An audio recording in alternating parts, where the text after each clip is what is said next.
saying goes, you can't win them all. Tuesday Night Live kind of lacked this week. Luckily, SmackDown's still a few weeks away from their pay-per-view, so they've got some time to build stuff up. I guess we'll give them a pass this week. We did have quite a bit of build for Hell in a Cell, though. Yeah. We had Shane McMahon and Kevin Owens exchanging comments after the attack on Vince last week and just the overall frustrations in their feud. Shane condemning Kevin Owens to hell in a cell, and Kevin Owens saying, no, I'm not going to hell. For what I'm going to do to you, I'm going to heaven. So apparently... I'm confused. Apparently, if you beat the shit out of someone, you can go to heaven. According to Kevin Owens. I'm not quoting religious text. I'm quoting Kevin Owens. Aiden English took on Randy Orton. And took it to Randy Orton. Yeah. Randy gave him quite a bit of offense, which was quite nice of the Viper. Yeah. Of course, it was all just a little bit of run around, letting Aiden English get real comfortable with what he was doing. And then Aiden English decided to jump off the top rope head first towards Randy Orton. That, sir, is how you get RKO'd. Out of no air. I like what you did there. Yeah, Randy Orton defeated Aiden English. While he was trying to celebrate, Rusev came down and said, at SummerSlam, I was supposed to return home as a conquering hero, and you ruined that, and so I'm gonna beat you now. And apparently Randy Orton was like, yeah, sure, cool, let's have a match right now, even though I just kind of got my ass handed to me by Aiden English. And it took a distraction from Aiden English and a jumping kick from Rusev, but Rusev beat Randy Orton. And now Rusev is number one. Hell yeah. In Machka we trust. Always. I didn't know that Rusev had dropped out of no. I mean, Rusev's always kind of number one spot here on the rundown. So. Yeah, for real. I mean, he's very rarely out of the top 3 here on the rundown. So. Handsome ass Rusev. His ass is handsome. I'm just assuming. Talk to Lana. Oh boy! Then we had the Maharaja Comedy Hour. This is getting real fast.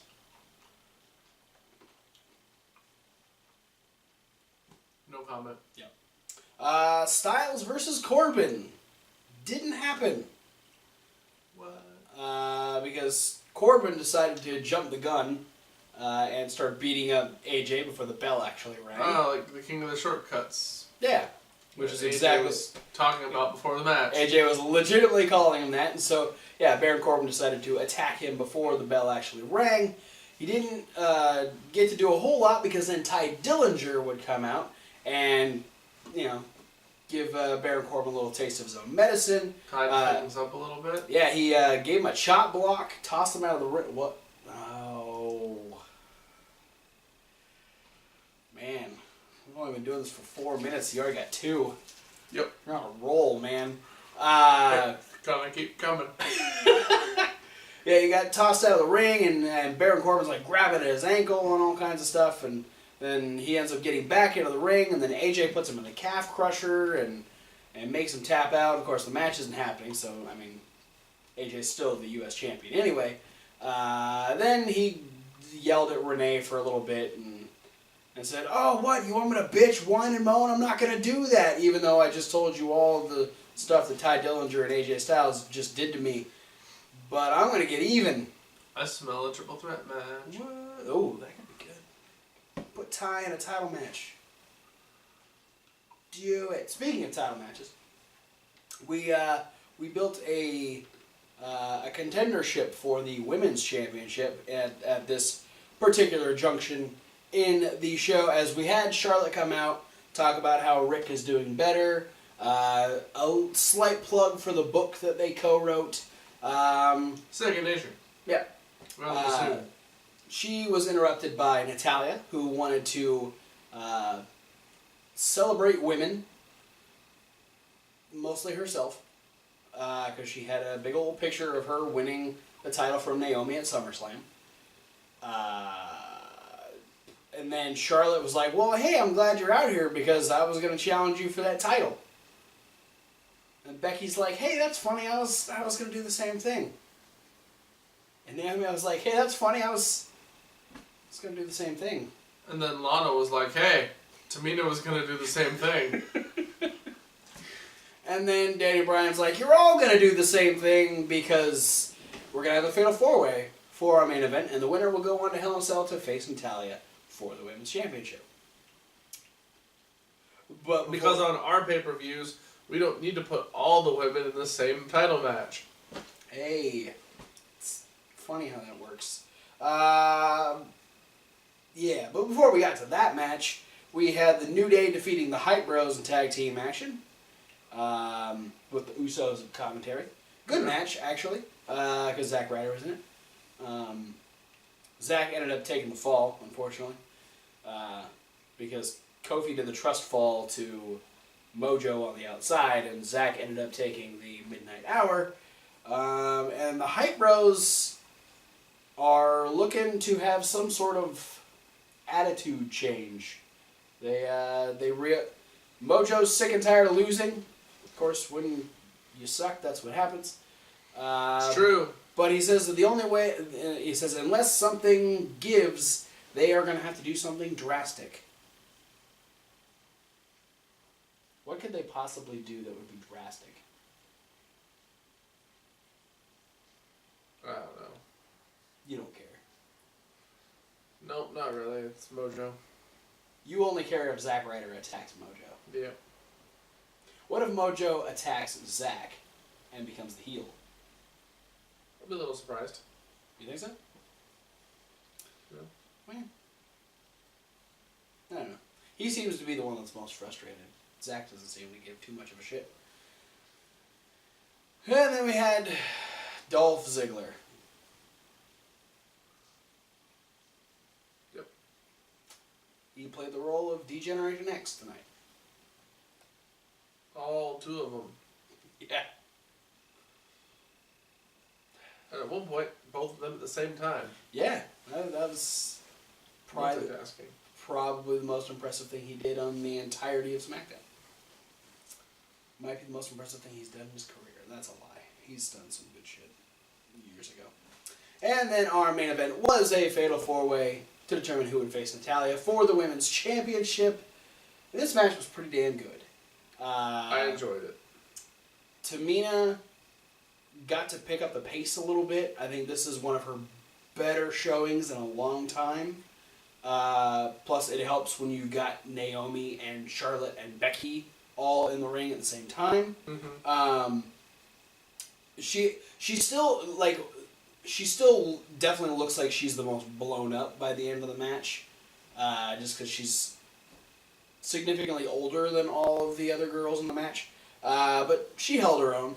A lot of really good trios and 4-people spots that they had in this match.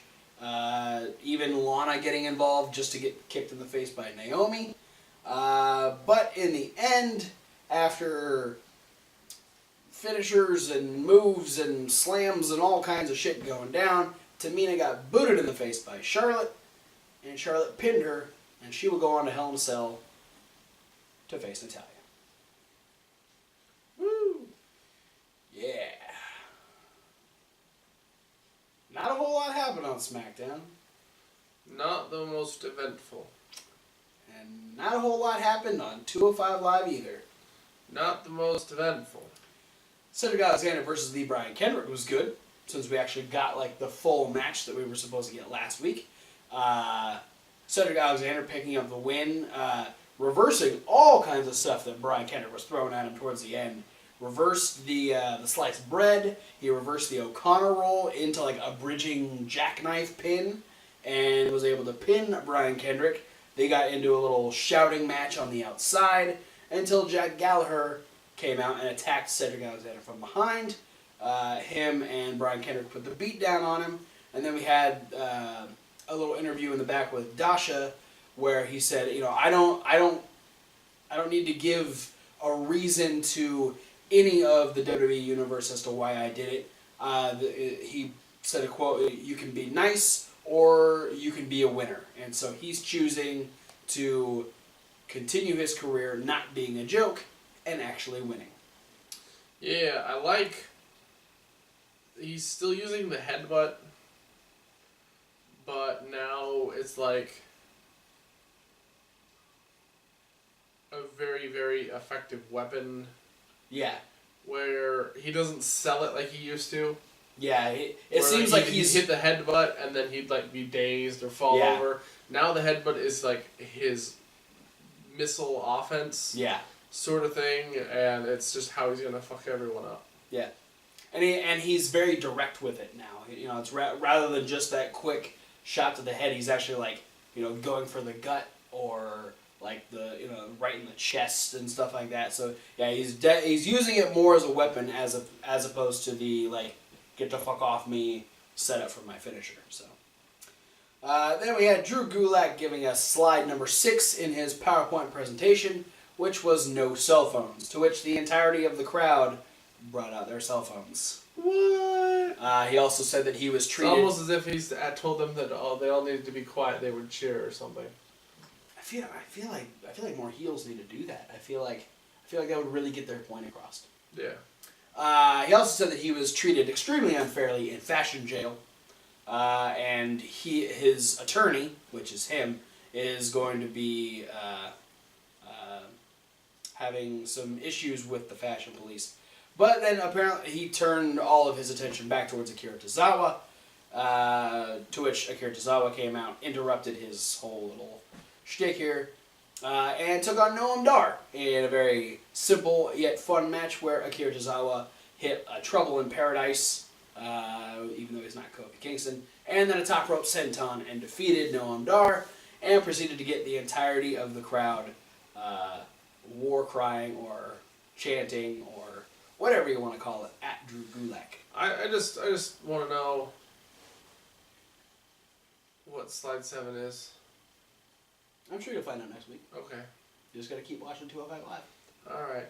I feel bad for Drew because this PowerPoint presentation was all supposed to be like 2 weeks ago. It's taking so long. Well, it is 277 slides, so. Yeah, but he's got it well practiced. It would only take like 3 hours for him to get through the whole thing. He should just do it next week on Raw. That should be the entirety of the fallout from No Mercy. I'm okay with that idea. Guess what else we're getting more of on 205 Live? Midget Cesaro? That'd be way more entertaining than more TJP versus Rich Swann.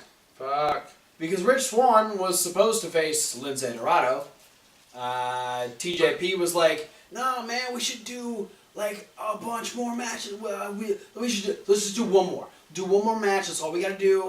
And Swann's like, no way. TJ's like, come on, man. We have such good chemistry. No way. And Swann's like, no, I'm gonna go tear it up with Lince, and it's cool. We're boys. We're boys. It's cool. We'll always have last week. When I beat you. Lince never made it to the ring because this motherfucker can't catch a goddamn break. He's only on Main Event. It's the only show they let him be on, which is bullshit. Because I don't have Hulu and I don't want to watch Main Event. And then Swann's like, oh man, I gotta go check on my boy Lince. And then he got super kicked in the face by TJP. And then TJP ripped a dread out of his head. And then TJP kicked him in the stomach. And then dropped him on the barricade. And then walked away. So... Who the hell does TJP think he is that he can, like, judge dreads? Really? What?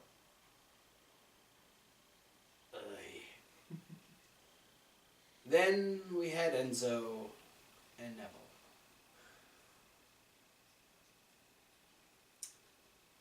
Lucky for us, Neville started the entirety of the segment. So we got to listen to mostly Neville talk. Then Enzo came out Looking partially mummified. Yep. Did his usual, yeah, you might not like me, but I'm doing shit. I know celebrities, I sell merch. Neville doesn't care. No, neither do I. I gave him shit about cheating. Asked him if he was going to do that. And Neville's like, no, it's not going to win me championships. But it's not Sunday, nor is it No Mercy, so Enzo kicked him in the balls. To which the crowd booed him.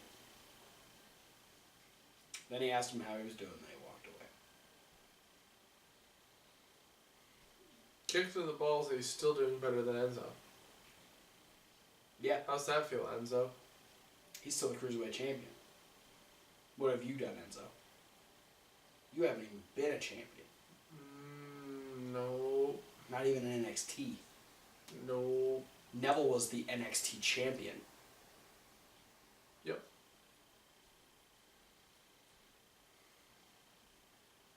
You suck. So did Tuesday Night Live.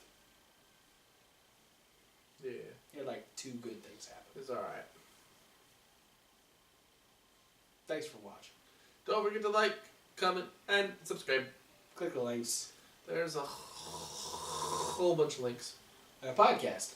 That's the link that says stay on plan. And Reasonable Wrestling Fans. That's reasonable with a W. Like wrestling.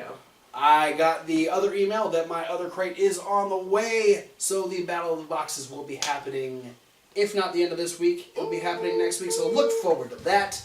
But stay over here on this channel because we have No Mercy predictions coming out this Saturday.